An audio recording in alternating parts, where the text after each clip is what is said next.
Podcast 411, Item 235, November 11th, 2025. Steve Stewart, Podcast Editor and co-founder of the Podcast Editor Academy. Podcast411.com. Listen different. Welcome to the show. I'm your host, Rob, and this is the Podcast 411 podcast. Later on in this episode, we're going to have an interview with Steve Stewart, but first, some breaking news, and that was Apple introduced chapters and other items in iOS 26.2. And here is what Apple had to say about chapters. Quote, "Chapters are a powerful tool for enhancing the listener experience. They make it easier for listeners to navigate within an episode, quickly understand an episode structure, and return to specific sections that pique their interest. If a podcaster provides their own chapters, they will always be displayed in Apple Podcasts, even if added to an episode that's already been published. When no chapters are provided, Apple Podcast generates them for the episode, and a label indicating they were automatically generated appears in the chapter list. Automatically created chapters are available starting with iOS 26.2 for English language podcasts for full and bonus episodes longer than 10 minutes.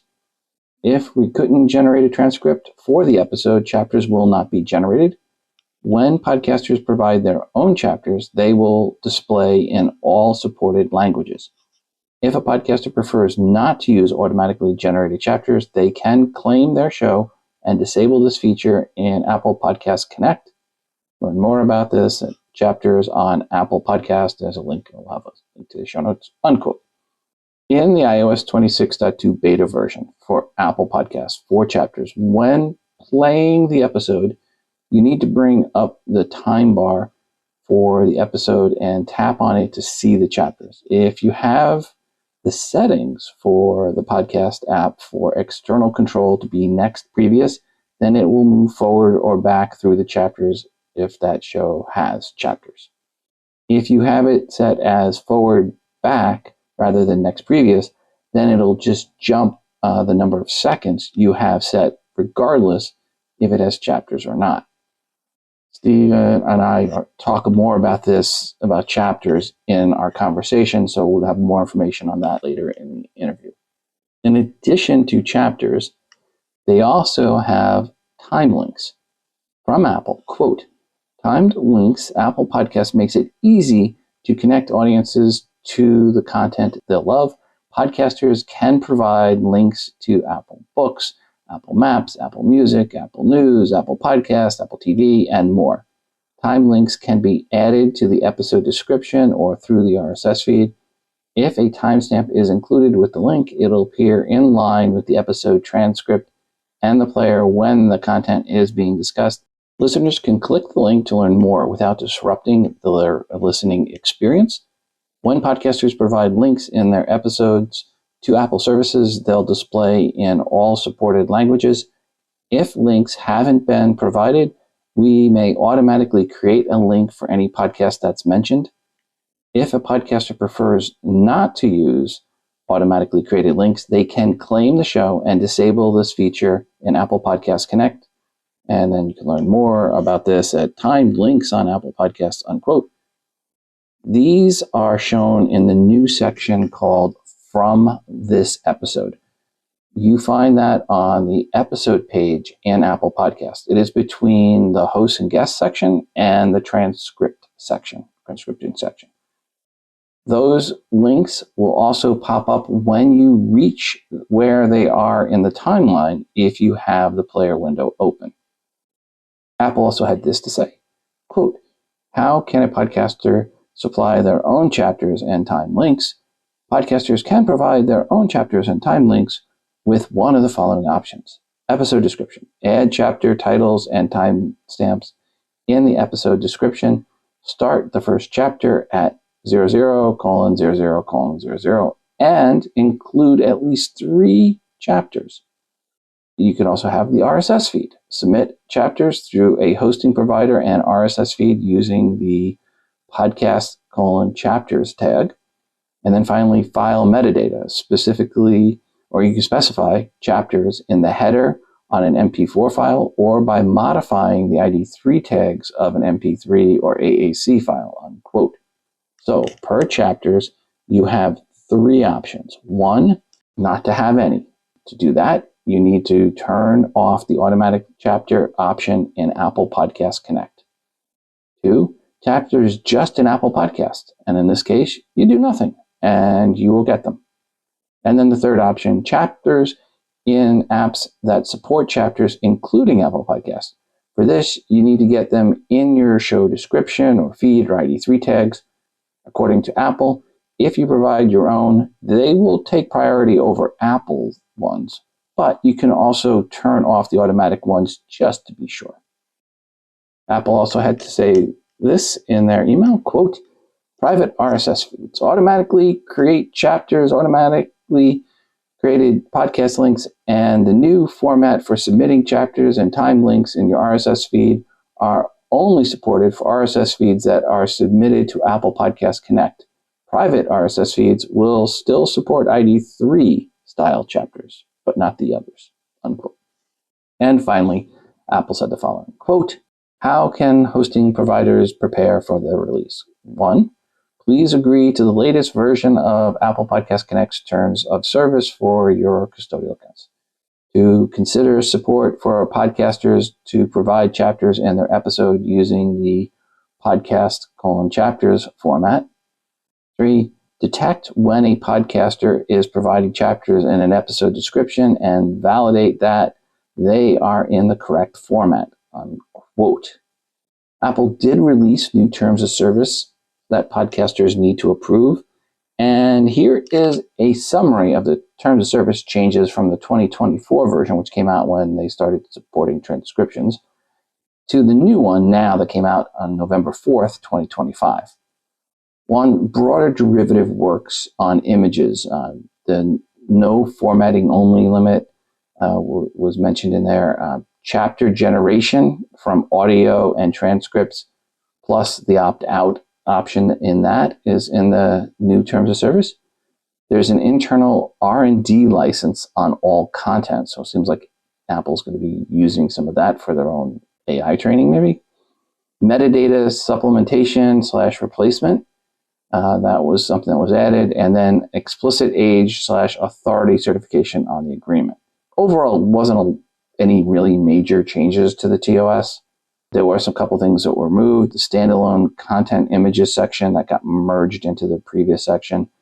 And then the parenthetical limit on derivative works for images. So those things were removed. There was also some sections. One section got removed, so the numbers are off a little bit. But overall, again, terms of service, not a lot of changes. If you have any questions on this, well, as always, you can send that feedback, which is greatly desired, to 206 Mom Help. That's 206-666-4357. Or you can send the feedback or your show's promos to podcast411@gmail.com. That's podcast411@gmail.com. And please, anyone you know that listen to the feed, tell them that Podcast 411 is back. This episode's interview is with Steve Stewart, podcast editor and co-founder of the Podcast Editor Academy. Without further ado, here we go. Steve, welcome to the show. Thanks, Rob. Appreciate being here. I am so glad to finally have you on the show back. I was telling you, I was trying to think about how I wanted to do the show, who I really wanted to talk to, what kind of person. And I was like, yeah, I really want to talk to someone who knows the type of people that know the difference between Lame and Fraunhofer. And I go, the editors, the producers, whatever you want, that we can talk about that name. But then I was thinking, well, okay, of that group, who do I want to talk to? And I was like, well, who really knows that group better than almost anyone else? And that is you, for all the work you've done with a lot of the editors and producers. And I said beforehand, let's talk about that, the name for someone that, what do you call the person that's going to work on the podcast? I call him a podcast editor. It's kind of a specific term. Editing is really more about the cutting, the rearranging, things like that, but we do so much more. So if it's a podcast editor, it's more than being an audio editor, if you think about it that way. Podcast editor gives you more general access to doing more things. So we are doing the audio engineering as well. We may not be audio engineers, but we're doing audio engineering things. When you get into a podcast manager role, the way that I describe that is somebody who does more than just the post-production on the recording. Now we're talking about where they're doing guest bookings and setting up the recordings, or a variety of things that have to do with running the show so that the podcaster themselves don't have to do it all themselves. And then there's the podcast producer. They're kind of a manager and producer in my mind is almost interchangeable. There's just some slight differences, but they're also doing much more than just working on the actual product, the recording, and turning it into that final episode. That's kind of how I describe it. And there's quite a few people that would listen and go, well, I'm everything and the host.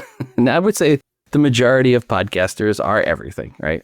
Yeah. But there are definitely many podcasters that use someone to help edit. And then the bigger names, Mark Maron had Brendan, right? Brendan did pretty much everything other than sit behind the mic.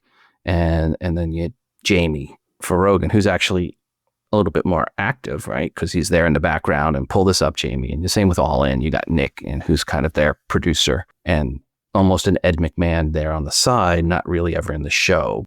Yeah, I see a editor kind of taking that seat as strictly a contractor, where you get a manager producer and they can kind of speak for the podcaster. They have the responsibility. They have the they have the ability to make those decisions for their boss, you could say. And I see those roles becoming more important as people push more to video, right? When you go to video, you kind of need to have that person where there's 2 or 3 people, like Tim Pool, for example, where he's doing live with 4 or 5 people. You need someone there switching between cameras, right? Because it's not a 2 or 3 camera setup. It's 7 or 8 cameras. Oh my. Yeah. Well, if you have that many, you got to have somebody just to set it up. Yeah. They may not have to be there to switch the cameras, but they got to at least be there to set it up. So why not just stay? Because you're going to tear them down when you're done, move them to the next site. Or if you're in the same place as the studio, yeah, then it makes sense just to have somebody there, because at any moment something can go wrong. I had a client who they were doing a celebratory type of an episode. It was like a episode 500 thing. And they rented out a place in New York, had people buy tickets, and they hired a person to come in and record video and audio. And they did the multi-camera setup, and when their SD cards filled up, the camera stopped, and they would switch them out and stuff like that. So they had multiple recordings, but there was one audio piece that didn't get recorded. And I fought with the person for like 2 weeks. I'm like, this recording is not there. I need this because this is the good audio. It's not coming from the camera recording. This is the one you got straight from the mics. And they said, oh, it's there. And could never find it. So that one little piece made about 15 minutes of the show just almost unlistenable, because you were hearing the crowd breathing while you're hearing the reverb of the microphone in the comedy club that they rented. It was just a really horrible situation. I want to get back to some standard questions I have here, and I'm kind of going to change my initial first question, which was, what was your first computer? I'm going to kind of change that going forward to, what was the first podcast you listened to? It had to have been either Leo Laporte, I can't remember the name of the show because he had a dozen, or it was the Dave Ramsey Show, which they just put out in an RSS feed. This would have been back in 2006 or 7. No, before that I started listening to podcasts. And I had an iPod Shuffle that my wife gave me for my birthday, and I went and exchanged it immediately for the Nano because it had more capability, and I really liked this circle. What do they call that? The click wheel. Yeah, the click wheel. I love the control you had on the click wheel. Oh, I miss having that iPod. I still have the original iPod. It still works. It was a movable click wheel. It actually spun. It actually physically moved around. And it still, believe it or not, works after 24 years. Yeah, I have a friend. Yeah. I have a friend who has his as well as the first one, and he put it up in a frame on his wall. It's not a bad idea. It's in the nightstand on my wife's side of the bed. Oh, and they're in Franklin, Tennessee. So maybe I'll get you guys connected. You can go see what it looks like. What was the first podcast you ever worked on or had of your own? It was my own show. I released a show called Money Planet OS in 2010. Actually, it'll be November 23rd, 2010. So it'll be about 15 years, almost to the day where we're recording this, or that this is being published. And it was all about personal finance, budgeting, saving, investing. I had a tagline that I didn't get until about the 23rd episode. It just came out of my mouth. I'm like, oh, that's good. So if you're talking about budgeting, saving, investing, you're talking about spending money wisely. I remember seeing your business cards on the table. Yeah. And the tagline was pay attention, not interest. Nice. And so that was the first show I worked on because it was my own. It was my baby. How many episodes did you go into on that? It was 200 episodes. I recorded the 200th in September of 2000 and what year was that? I'm blanking. Anyway, it was at FinCon, which is a personal finance content creator conference. So it was perfect. I got bloggers to talk about what they learned about blogging, about money. And that was before COVID. So, it was 2000. I should know this. 2015. Okay. You've worked on other people's podcasts over the years. What are some of the ones that you've worked on that you can talk about, or are you still working on any? Sure. Yeah. My first client actually was a couple of well-known bloggers in that financial blogger space, the FinCon community. And these two well-known bloggers were getting together. They're talking about doing a show together, but they never pulled the trigger. So I said, Steve's in our community. He's always talking about podcasting and he's always encouraging people to start a podcast. Let's talk to him. And after the end of the call, they're like, you know what, Steve, we don't want to do all that. We just want to hit record where you do the rest. So here I was just about to retire Money Plan SOS and launch a new show. And these two people came out and said, hey, we'd like to have you, work on ours. I'm like, sure, I know how to do it. So I started editing for their show. It started as Money, just M.O.N.E. It was a weird title for a show, but the Money Show is what they called it. That's not very good for Apple. I exactly search optimization. Yeah, but because they had huge email lists, when they launched, it went to number 5 on the business chart in Apple iTunes in January 2016. Yeah, they were right off the bat. And the audio on the first 6 episodes were horrible because one of the co-hosts had a Blue Yeti and he had dropped it on the floor and didn't realize that the USB cable would come out. It was still kind of there, but it wasn't plugged in all the way. So he was recording with his laptop computer for the first 6. They did batch recording. Yeah, I did as much as I could to help that, but they were still. Okay, folks, this sound right here. Do that.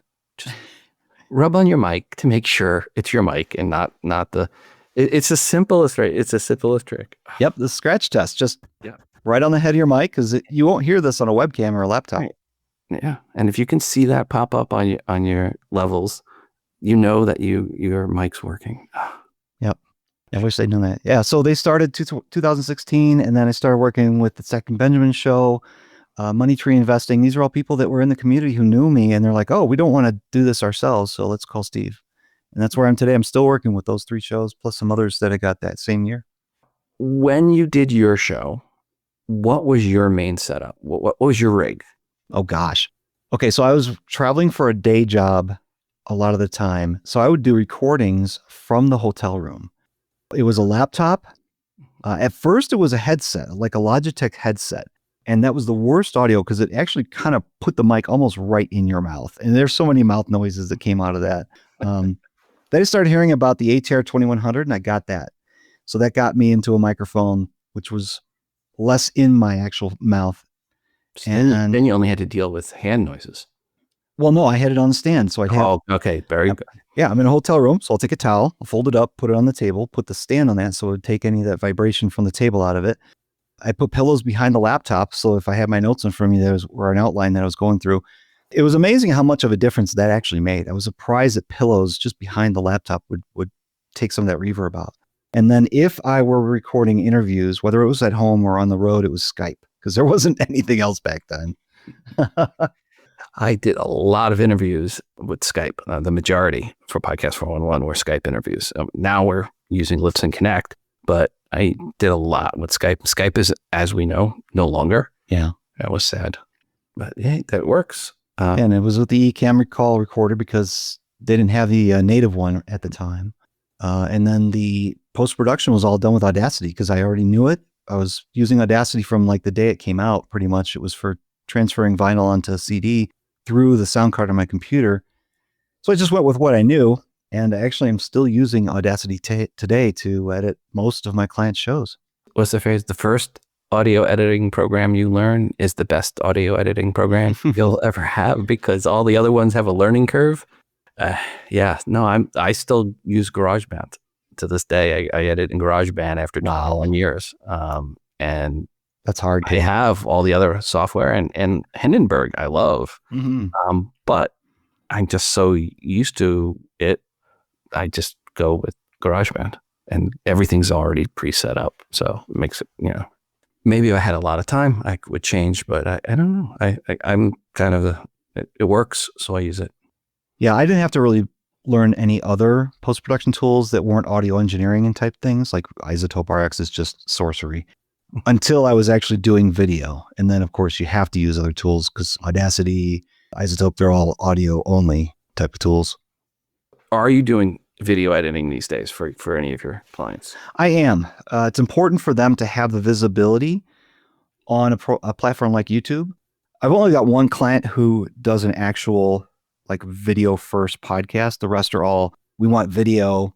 It's either being produced separately for YouTube, and that is by somebody else on the team for this client that I have, and I'm doing the audio side, or I'm doing what's called a video light version. So they'll get a version for YouTube, and it won't be as heavily edited as the audio version is, because the products are different.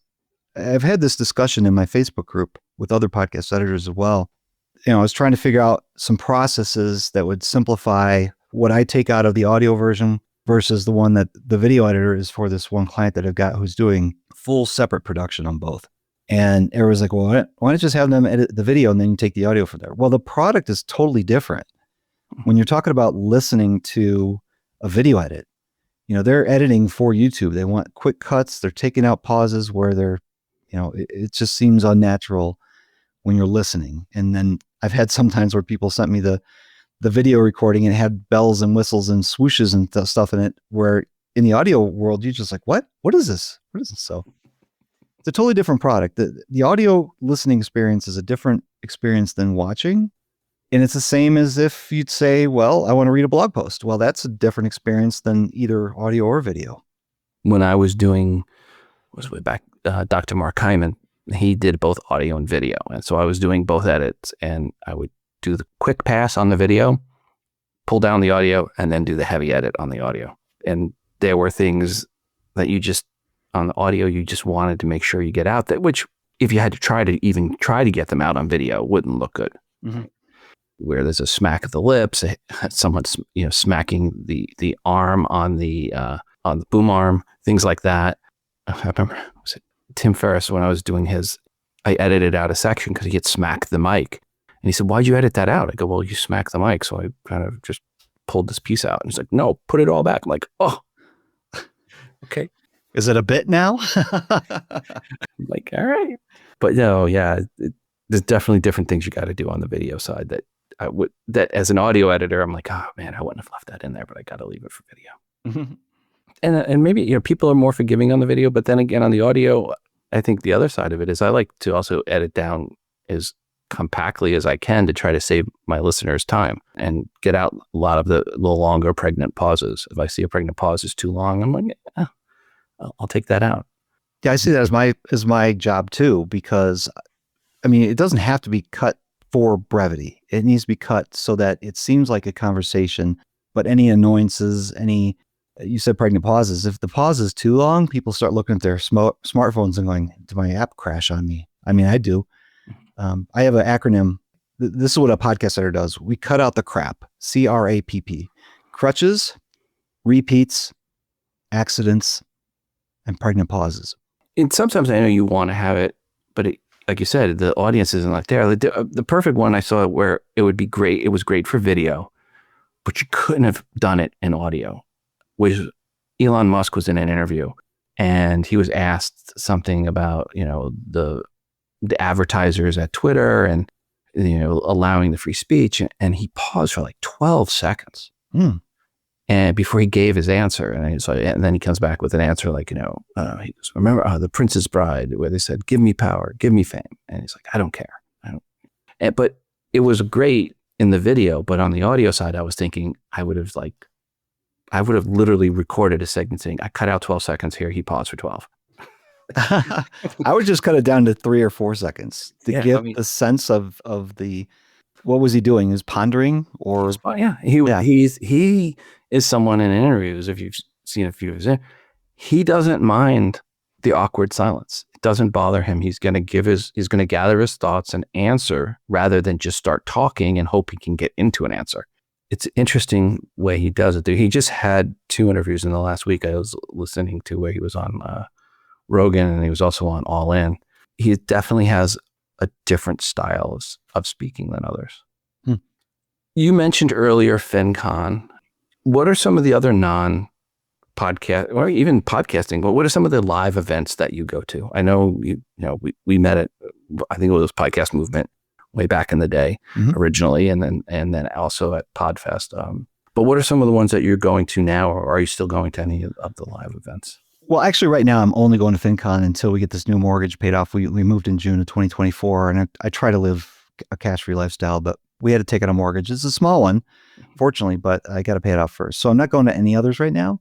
I really want to go to Podfest in 2026 because that's where I think the creators are, and they've always had that great family feel. Podcast Movement, I'm also wanting to go because I want to see what's going on now with the new, we'll say, collaboration now between the Podcast Movement event team and Sounds Profitable. And then, I've never been to what Sounds Profitable did at South by Southwest, so I'm wondering how that would look like in the spring.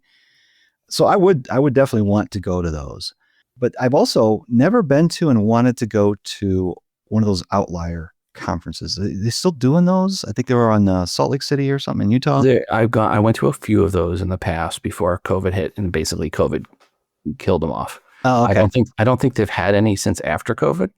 I don't believe so. I feel like they did, but I haven't heard anything about it in the past couple of years. Yeah. I want to go to all of them. I want to go to Afros and Audio. I want to go to all of them, but one that I really enjoyed, and I wish David Hooper would pick this back up again, was he did something called Podfecta.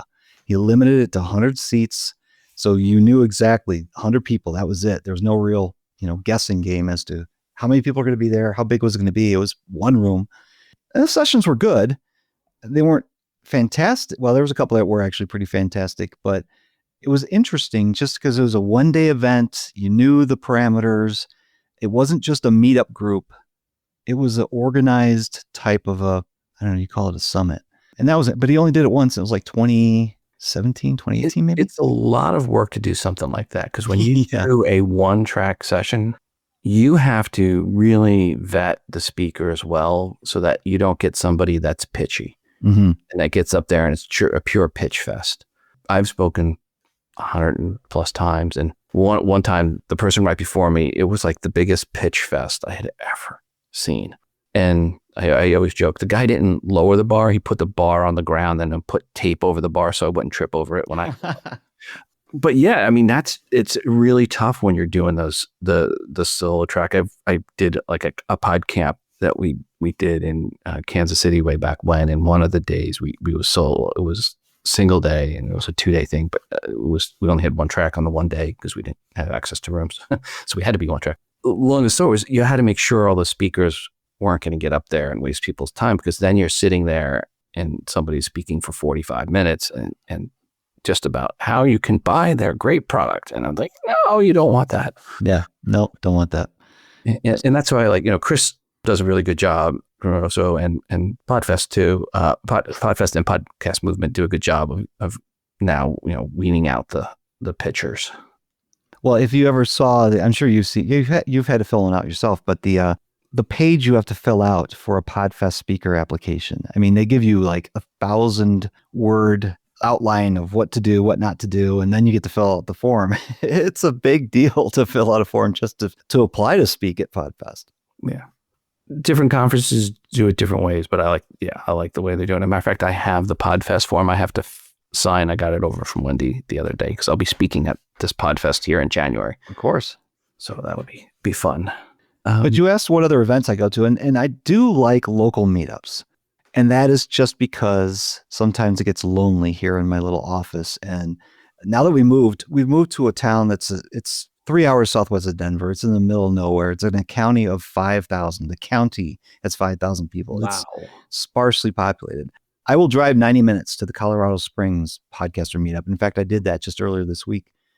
And, there's 5-6 people show up, but man, this last one, we had some really great conversations, and that's all I need to get my energy back up. Yeah, I used to run the one in Kansas City before I moved to Nashville, and I missed that. And they have one here in Nashville, and Clark does a really good job with it. I've been really bad about going because it's like always the first Wednesday of the month, full Wednesday, and it's I'm always like traveling. I've been traveling like that week or the week before or the week after, and it's like then telling my wife I got to go to this other podcast meetup. It's always been dicey, so I've got to get back and go to that. But aren't those great? I mean, you go to all the expos. I know you'd go to them. You were in Denver here a couple of months ago for the Crime Con, and yes, they're great. But when you can go just and hang out, you're not speaking, you're not standing at a booth. Man, it's just so much fun to hang out with other podcasters. I agree. Sent some articles to talk about in news, and the one we're going to talk here about is the news with Apple for iOS 26.2, where they're going to be supporting chapters and clickable links. Have you started playing and looking at that yet? I've looked at the dialogue. I haven't really dug into it much. I can just envision what it's going to look like, but I guess it'll be different once I actually upgrade and get that operating system on my phone. Have you done chapters for any of your clients' podcasts before? Are you a pro chapter or anti-chapter person? Yeah, there's some that want chapters. They'll often use AI to generate them, or I'll use some AI tools to get the best parts. But that's the starting point, and then we'll tweak them. We've almost only put them in the episode description field. We haven't actually used a tool to kind of mark them in the MP3, although I am looking forward to doing that someday soon. Daniel J. Lewis and you shared this on one of your recent episodes of Podcast 411. He just released Pod Chapters, a service that'll embed those chapters into the MP3 and make it readable on certain podcast players. So that's a really cool feature. I do like that. If you want to use your own chapters, you have to go into Apple Podcast Connect. Let's just call it APC for future reference. Okay. Oops. APC, you got to go into APC and deselect it, allowing it the automated chapters that Apple's going to pick for you. So Apple's looking at your transcript that they create, and then they're using AI to figure out where to put the chapters. But you can turn that off and then use your own chapters. I have turned it off for this show, and I don't plan to do chapters. I'm kind of of the belief that when you have an interview show, the whole thing should be there. Well, that's interesting. Without chapters. That's just an artistic choice on my part, but I have someone at Apple that's telling me that I should really rethink that. So we'll see. But right now, I don't plan on doing chapters. Yeah, it's interesting because for a show like yours, I could see why it could benefit from it, unless there's some kind of we've been jumping topics this whole time. So I could see where it would benefit that. But I've got some clients, and once the announcement came out from Apple, or actually, it's funny, I got the email first from Apple saying, hey, we're doing this, sign into your account and give us approval to put these automated chapters into your shows. And then, once I learned more about it, then I went to my clients, and it was just like when Spotify did this a few weeks ago. Spotify does the automated chapters as well. I had to warn some of my clients, look, this is really cool, but if you've got dynamic ad insertion, you may not want to do this. I've got one client who they work with a large ad broker company, and they're like, hey, we want to do chapters. And the brokerage company's like, no, you don't want to do chapters. And they're like, why? It's like, you'll lose your sponsors. People start skipping through the ads to the next chapter. That's a big deal. That's a big deal for the show because they make all their money for the show through sponsorships. And without that, that's just, it's game over. Yeah. Again, go into APC and, select your show, and then go in and you can, where it was for your transcript in the same section, there's a place now to turn off for your transcripts or the chapters and the time links. You can turn those off as well. I left the time links on. I want to see what Apple does with that. I want to see how the time links look. Yeah. And how that works. So I'm going to leave that on for now. But yeah, there's reasons not to do chapters for sure. Yeah. And of course, if you haven't claimed your podcast, you do need to do that. You have to make sure you have access to your show in Apple Podcast Connect to turn those things off. Otherwise, you will have chapters and clickable links. Yeah, I'm interested about the clickable links too, because there's always the time when somebody forgets to put something in the show notes. Oh yeah, when we did the feed, Elsie she did all of that. She did it. I mean, she was, nobody did show notes as well as she did. I did nothing on that. Right. And she did great formatting on that. Mine are sparse, folks. Sorry. You get what you get. One of the things you helped me with is some feedback recently on the video apps that support. So thank you for giving me an update on what I think it was Highcast became Pladiocast. I think it was. Yeah. Yeah. But on the video side, do you hear people now talking to you? Are you seeing more people saying video first rather than audio first? Yes. And it's unfortunate, as we talked earlier, the product is different. If you're just letting the show go out and the audio comes from the video and you're using the audio from the video, it's a different experience in most cases. Now there's some shows that they'll benefit from that, but when you get an hour-long show and a lot of interview in there, it's a different experience. But I have only one client that video is the only product they put out. Now the audio goes out from the video, but I mean, I guess it depends on, my feeling is if it's like HD dive films, sure, it's underwater film. That obviously doesn't fit well for audio. Right. It's 2 people talking or 3 people talking. You really should have an audio version of it, because that list that you helped me with, right, which I'll have a link in the show notes to all the apps that support video.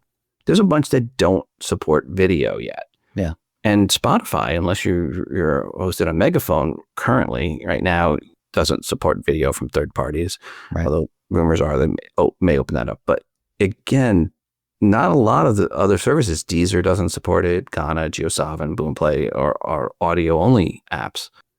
iHeartRadio may be doing video in the future, I think, or is it Amazon Music? One of them recently sent a survey around asking people what they thought about video.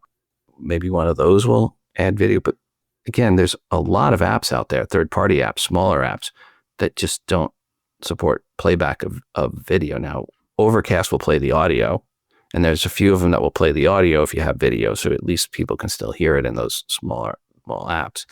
But you've uploaded a large video file, so they can just get the audio out. I guess I fall on the side of, if you're going to do video, you should really also have audio, because there's a bigger audience that you can get yourself. Have you measured the difference in file sizes on the video versus audio? It depends. Yeah, it's a little bit bigger.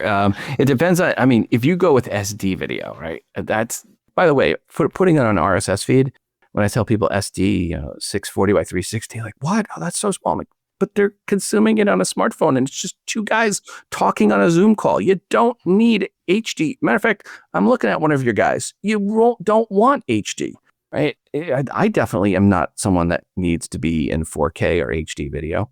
But I tell people, if you're going to put video on an RSS feed, what you upload is what gets downloaded. It's not like where it's adaptive bandwidth, and you have to realize you're chewing up your listeners' bandwidth. So I say to most people, SD, which is in compressor and Final Cut, it's a export to iPod setting, and that'll get you 640 by 360, or you can do 540p, but I wouldn't go anything above that, because even SD, you're at 6.5 megabytes per minute. So 6 to 6.5 megabytes per minute if you have a lot of motion. You get into 4K, and it's hundreds of megabytes per minute. It can be. So it's a huge difference. Oh, yeah. Yeah, I'll upload the HD version of a 35-minute podcast episode to YouTube, and it's 1.2 gigs. And then I'll take the same one that was edited for audio, and you convert that and use Fraunhofer, and then that's what, 50 gigs or 50 megabytes. So it's incredibly a smaller amount of data. With Fraunhofer, you can go 96 kilobits per second, and that gets you like 0.75 meg per minute, and you won't hear any digital artifacts. If you go 128, you're definitely good. Lame, you don't want to be below. Like, lame is, you can hear a difference between lame and Fraunhofer, or at least some of us can. And some of us that are overly pedantic can hear a difference. But above 128, lame and Fraunhofer are close, but below it, you definitely want to be. And I think, WTF for the longest time, he was like 56 kilobits per second. Wow. Yeah.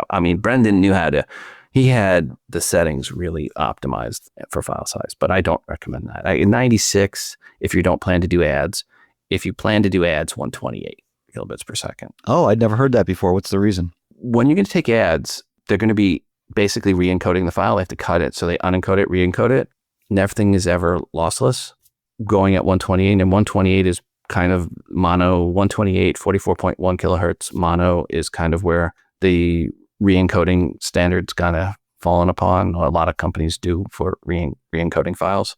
So that's what I recommend is 128. And again, if you don't plan to have ads, don't plan to do any DAI or programmatic, you can go to 96. I just stick with 128 now. It's in 1 meg per minute. It's just easier for me to remember that. Interesting. I didn't know that.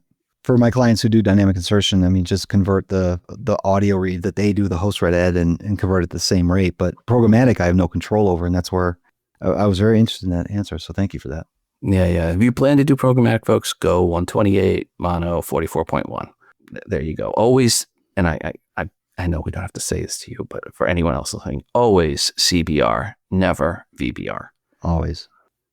On the article I have on that, it starts off, CBR is good, VBR is bad. That's all you need to know. And then I have a whole list of why. So the person's ready to argue with you on the fact, you've got the facts below. Yes. Yeah. If you disagree, see below. VBR literally is not a supported spec for MP3, while the ISO standard is around CBR, not VBR.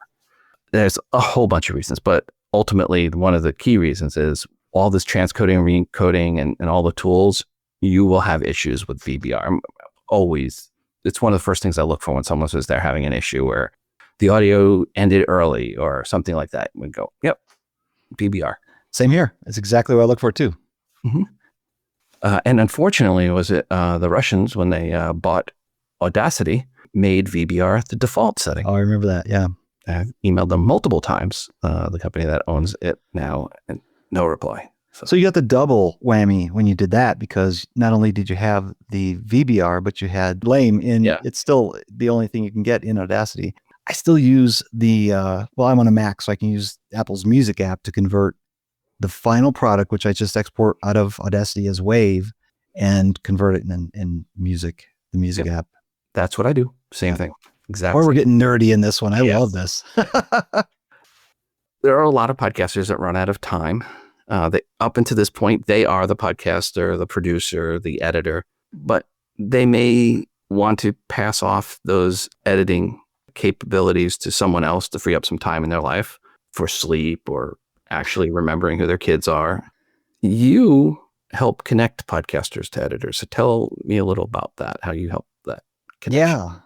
Yeah, I fell into creating a Facebook group for podcast editors, and it just grew over time. And then a friend of mine, Mark Deal, he and I got together and started the Podcast Editor Academy. So I can connect podcasters with editors from all walks of life.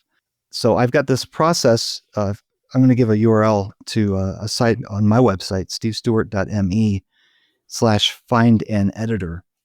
So it's pretty easy to remember. And you're going to go ahead and email me that link, so I don't have to try to write it down when I'm just editing, right? You'll get the tickler will come into your email, and it'll remind you to put it in the show notes. stevestewart.me/find-an-editor. I've got a short little video there that explains the process, but I'll do it right here. We're using Connect. So by the way, if you put that in the live chat right now, one of the advantages of Listen Connect, in the chat, you put in this link, and later when I'm going to give it a download it, the chat, I have access to the chat. So the chat doesn't go away. So it's there with it. So when I go get the files later, I don't have to bug you for, and get ready to put it up. Steve, hey, can you send me that link again? I want to make sure I got it right. All right. I think I got it. You got it. Hand type it in there. All right. Yeah. Because for some reason, Text Expander doesn't work as well in Chrome as it does in Firefox. I'm using Chrome to connect with you here. That's cool. Okay. The process is pretty simple. I've got a template. It's a Google form, and it acts as an online application. And what you do, the podcaster who's looking to hire an editor, they'll basically make a copy of that, and they own that form. It's their form. At the top, they'll put in information about what they have as far as, this is my podcast, the type of podcast I do. It's 2 people, 3 people, video, audio only, something like that. And then below that are some questions, and then you can add or change or remove any questions you want. once you have the form set up in the way that you want, you're telling the podcaster what you are at the top, and at the bottom you're saying, hey, give me your email address, what's your turnaround time, what's your expertise, do you have a website I can check out, whatever. Then the podcaster sends me the link to that form.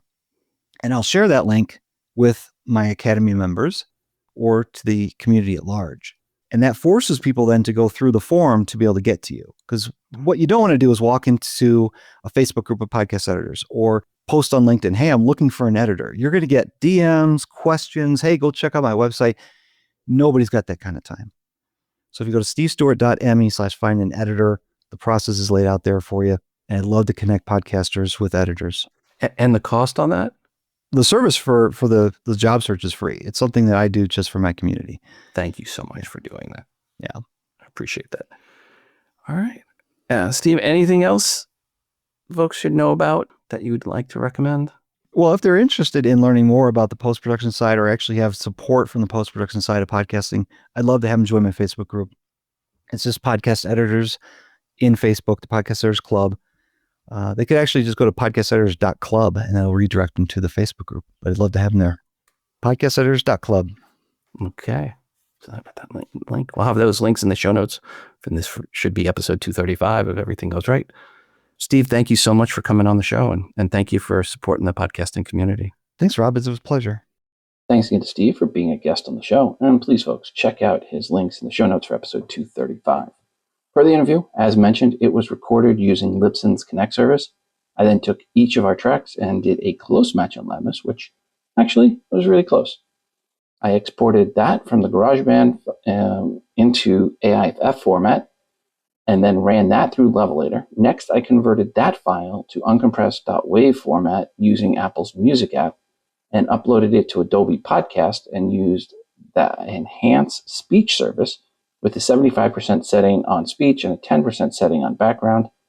I downloaded that and then did the edits of the interview in GarageBand.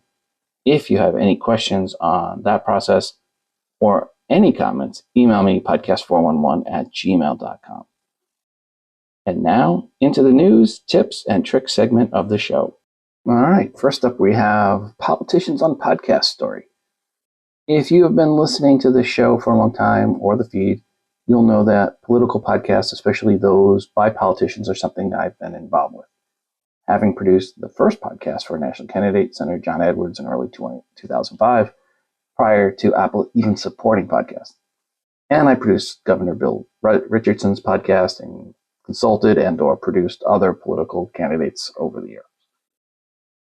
A year ago on the feed, when we recorded the week before the election came out, I said a key reason Harris would lose would be because of her team's negligence when it came to podcasting.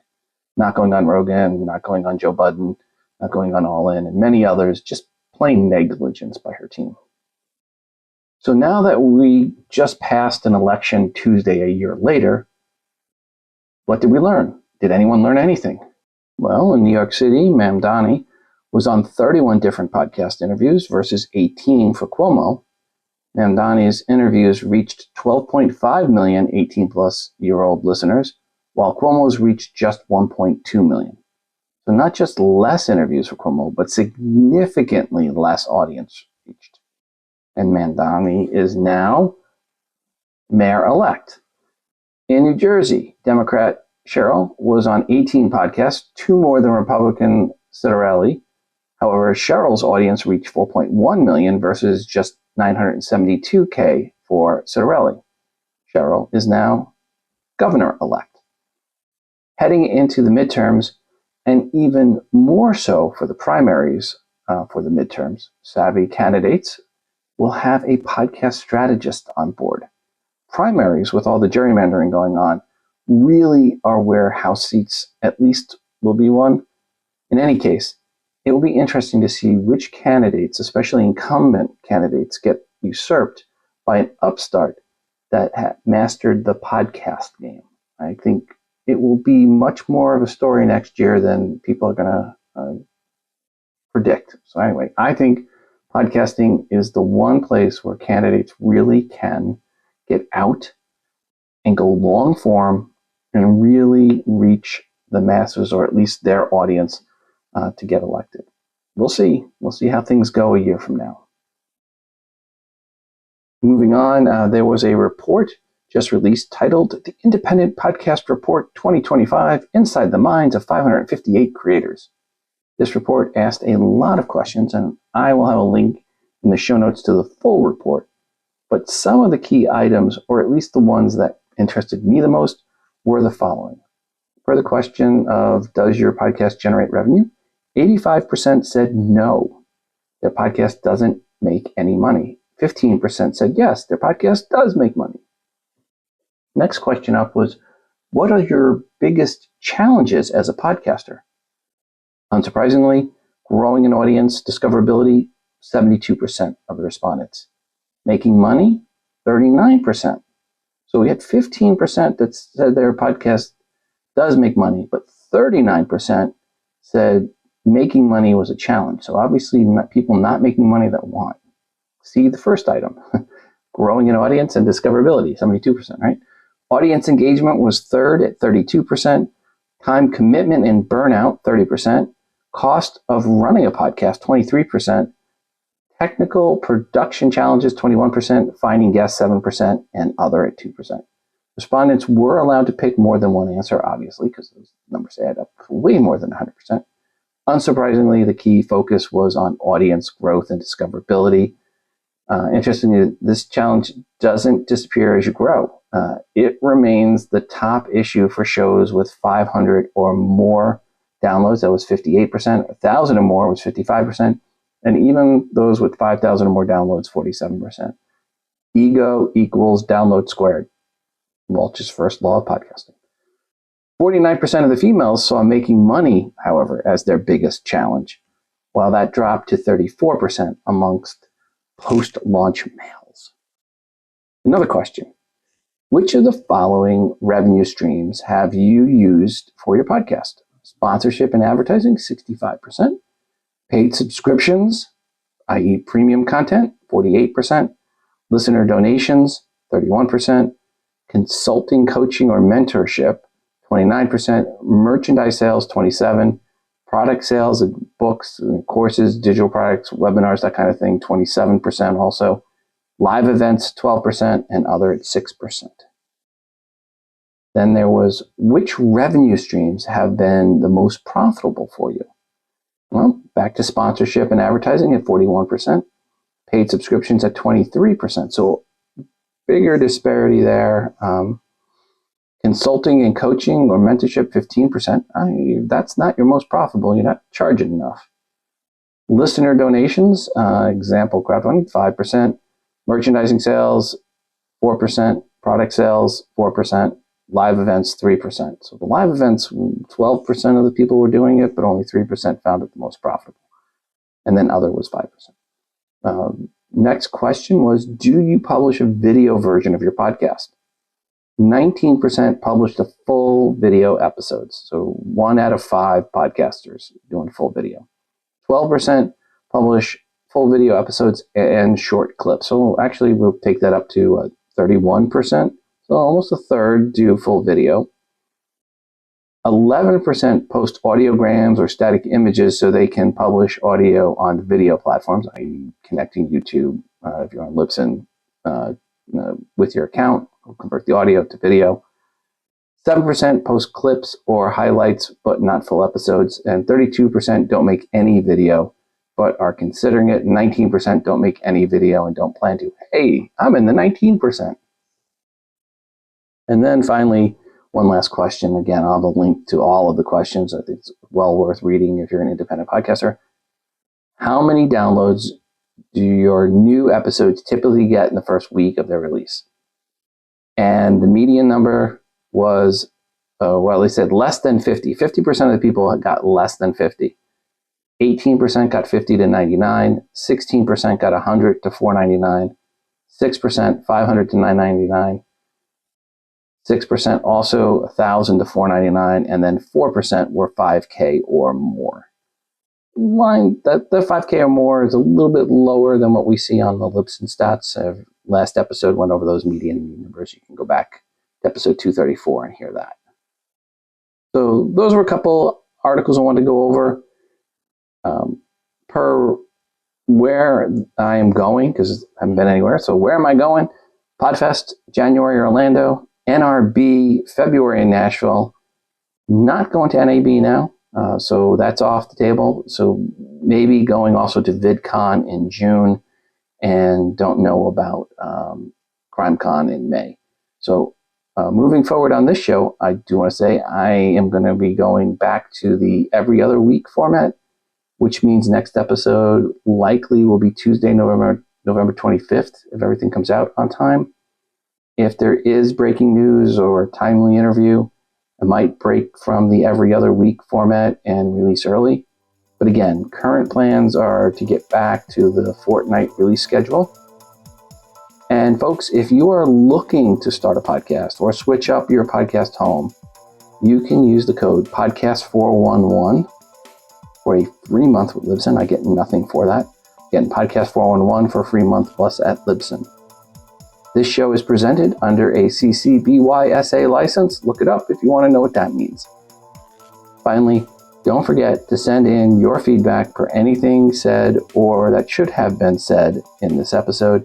You can record that feedback and email it to me, podcast411@gmail.com, or you can call me, 206-MOM-HELP. That's 206-666-4357. Till the next time, ciao.